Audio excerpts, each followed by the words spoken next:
Welcome to Get the Facts, a program that provides you with information on government's policies and initiatives. I'm your host, Enthros Campbell. On today's show, we pay tribute to the late former Prime Minister, the Most Honorable Edward Seaga.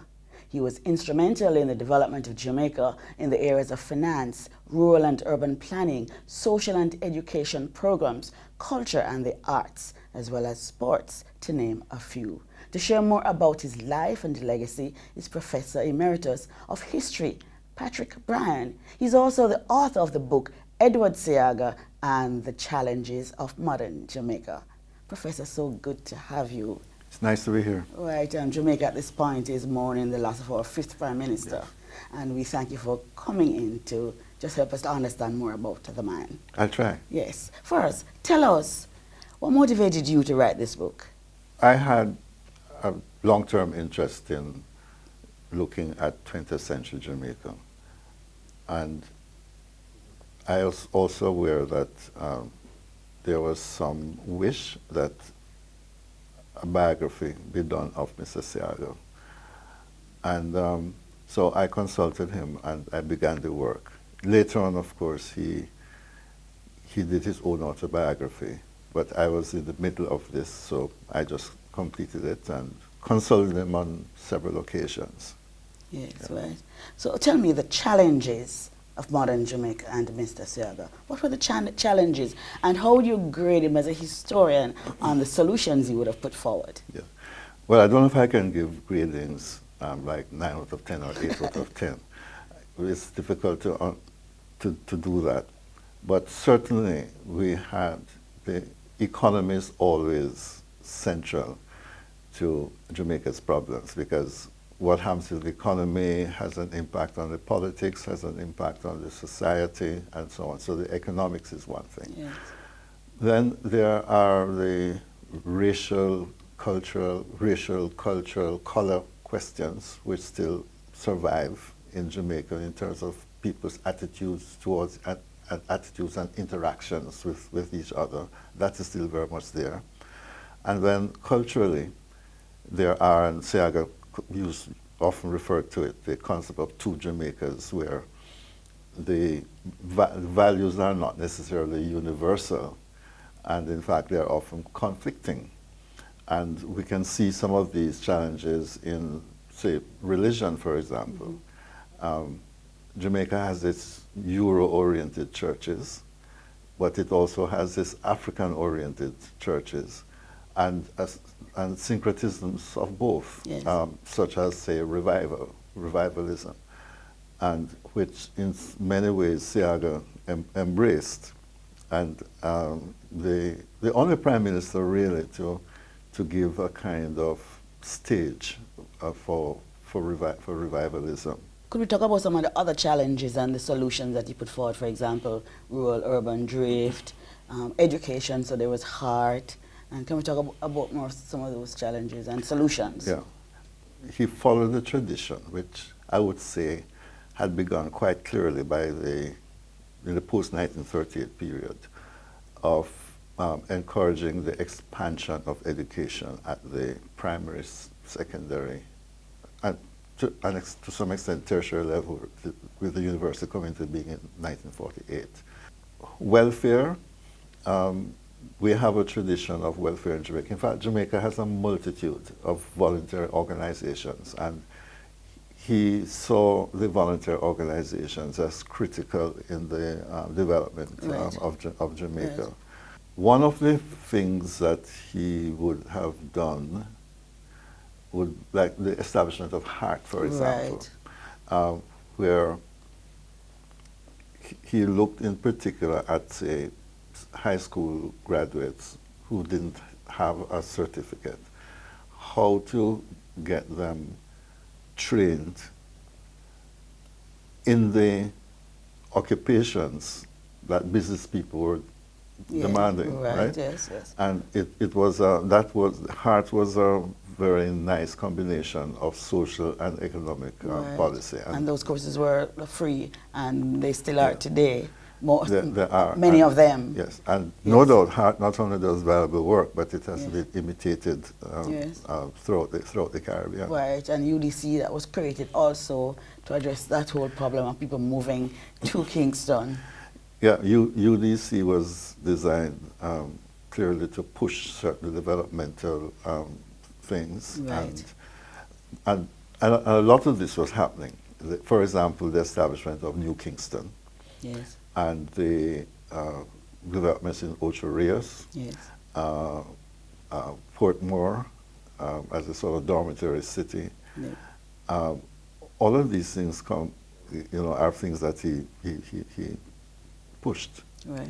Yeah. Yes. We're going to take a break now, and when we return, we'll have more information on the life and the work of the late former Prime Minister, the Most Honorable Edward Seaga. Stay with us.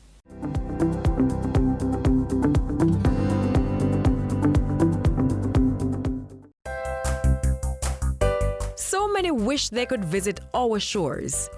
We live where they vacation. Brand Jamaica beckons all from the four corners of the earth. Well, as a Jamaican, I have great pride in selling it. Your pride that you sell Jamaica with is something that it rolls off.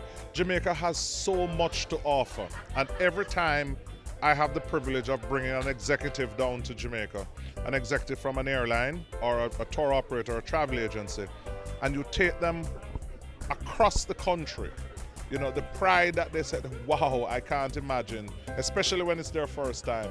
Wow, I love this. Build it. Cherish it. Our wealth is Brand Jamaica.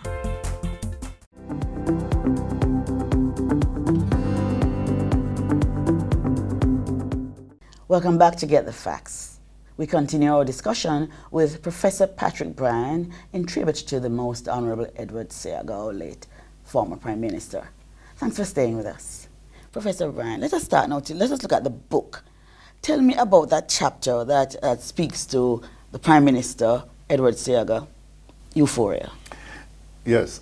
In that chapter, what I tried to do was to show, in fact, the kind of relief that people seem to have felt that Jamaica was not going the route of communism and so on.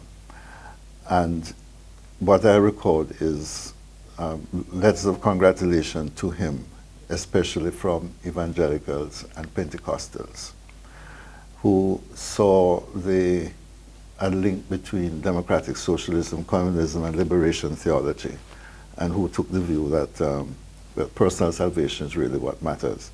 But the point is that they emphasized this tremendous support that they gave him, and that his anti-communism, which they say was a force against the church, and so on.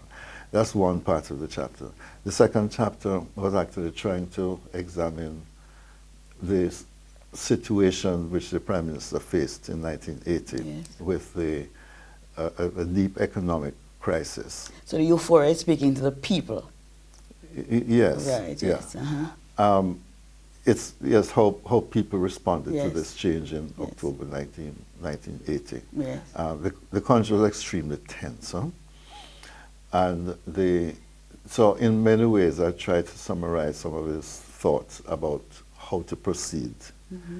And clearly a good bit of it is, how do we mend the relations between Jamaica and the United States? Because he, like most governments, starting from the 60s, took the Bustamante view that we are with the West. And he was quite unapologetic about it, that Jamaica will have far more to gain by working with the United States than against them. He saw Jamaican foreign policy as linked to this alliance with the West and working through the United Nations institutions, and essentially a pro-Western ideology. Yes. At the same time, he wrote an article in the Atlantic Journal where he said that countries like Jamaica have to be neither capitalist nor socialist. They have to be somewhere in between Yes, because of our yes, particular yes. circumstances. Yes. But he did not go in for taking on the third world thing that Yes. Michael Manley had. Yes. What did Mr. Seager say about his motivation to go into politics? You know, what he says about it is essentially a surprise. He had been, among other things, a record producer, and he did frontier work here, producing records on vinyl for the first time and giving some people opportunities in that area. But what he assisted in the JLP in the elections of 1959, and of course the referendum of 61.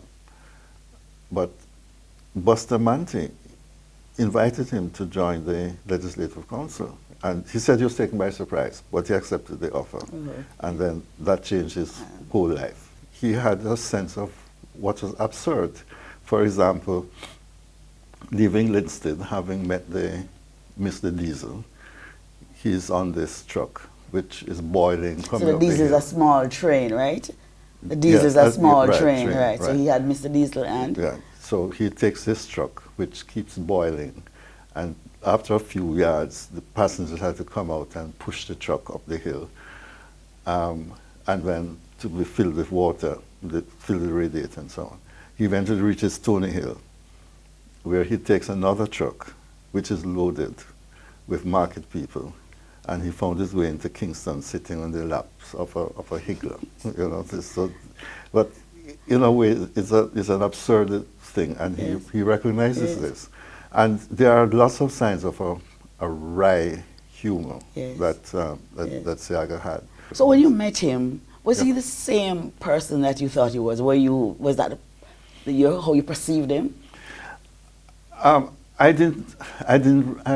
I did not know what to expect. Okay. Because you'd hear all this stuff about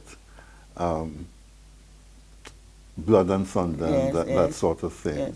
But that's not what I met. I met a rather quiet, gracious, Yes, older citizen yes. of Jamaica. Yes, yes. And so my mind was open. Yes, Yeah. yes. So As it relates to this autocratic personality. yeah, we discussed that actually, and Yes. he said essentially he isn't. It's just that he likes to get things done, and if people that he has asked to do things fail to do them, well, he'll undertake to get it done himself. Yes, And yes. this was the approach he took. Yes.